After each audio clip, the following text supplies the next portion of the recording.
keeping an eye on the Middle East, Romain, with the U.S. and Iran locked in a battle for the Strait of Hormuz, and it looks like negotiations just at a deadlock. There are a slew of headlines crossing the Bloomberg terminal right now from Trump, from Caroline Leavitt, from the Defense Department. I don't think anyone really knows what the heck is going on right now. All we know is the talks that were supposed to start to take place on Wednesday did not actually start.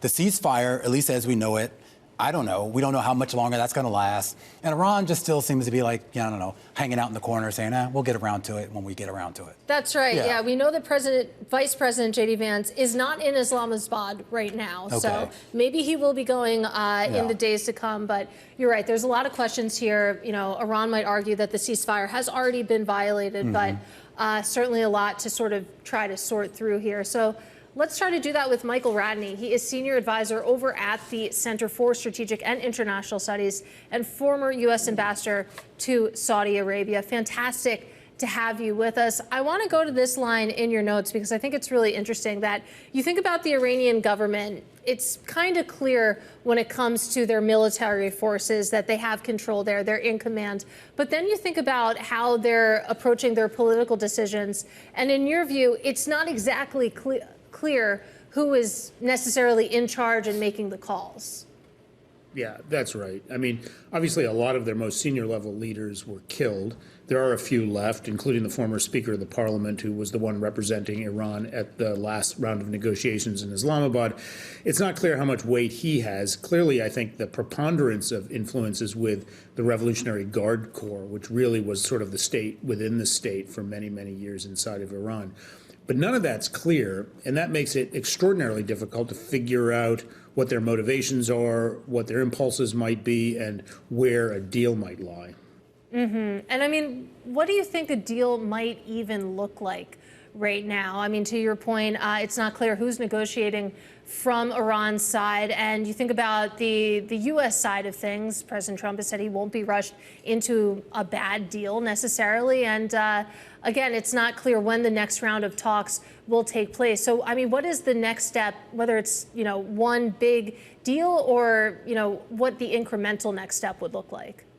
Right. I mean, for very different reasons, the U.S. side of the equation is no less confused. From day to day or hour to hour, it's not 100% clear what we want out of the deal, what President Trump wants out of the deal, or how optimistic he is. There have been kind of indications that he thinks or would like it to be a deal that solves everything. Ballistic missiles, uranium, Strait of Hormuz, the whole nine yards. That seems unlikely to me, given how thorny each of these issues are individually, never mind trying to put them all in one basket. I think maybe for me, best case scenario is probably something that de-escalates the conflict in an enduring way so that citizens and markets can figure out exactly where we're headed, ensures that the Strait of Hormuz is open and not in control of the Iranians in an enduring way. I think that would be disastrous for everyone in the region and certainly for global energy markets. And then essentially puts a commitment to negotiate all the other issues, ballistic missiles, proxies in the region, and of course the status of their nuclear program, a commitment to negotiate on those in earnest, but without holding all of that hostage to kind of ending the war and getting the Strait of Hormuz open. I am curious, though, Michael, particularly with regards to the situation in Lebanon and the idea, at least based on public reporting, that the Iranians also want, as part of any sort of formal agreements, that Israel's incursion into Lebanon also either stop or at least have some sort of extended ceasefire there. Do you think that will be on the table? Because it seems that everything I've heard with regards to the potential talks is just pretty much just a dual dialogue between the U.S. and the Iranians. Yeah, the Iranians have a lot of leverage in all of this. I think the Strait of Hormuz was the sort of magic leverage that they discovered. I don't think they realized just how powerful it was. And it has allowed them to kind of ask for other things elsewhere in the negotiations, including ending the Israeli incursions in South Lebanon. I fully expect that the Iranians will try to put that on the table when eventually the U.S. and the Iranians sit down again.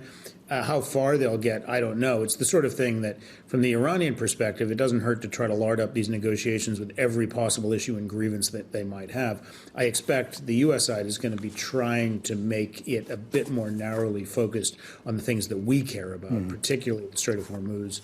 and the Iranian nuclear program. Given your expertise in this region and understanding all of the players in the Middle East, have you been surprised that we maybe haven't seen, at least publicly, a little bit more assertiveness by some of the Arab states in trying to sort of, I guess, bring this situation to a conclusion? I expect that's what the private messages are, at least some of the private messages are to the president, and I expect there's probably private messages as well to the Iranians to try to de-escalate this conflict and end it. You know, there's mixed views. I think the Emiratis are probably a bit more forward-leaning and a bit more frustrated with where things stand. I think no Gulf country wants to see a situation where Donald Trump declares the war over and yet the Strait of Hormuz remains in essentially Iranian control. So I do expect they are vocal, but in a private way. And I think they really want to get back to business. They want to get back to a situation where they can export oil, they can focus on their kind of domestic economies, and they can be done with this war. But they can't be done with this war in a situation where essentially Iran still controls their ability to export their principal commodity, energy.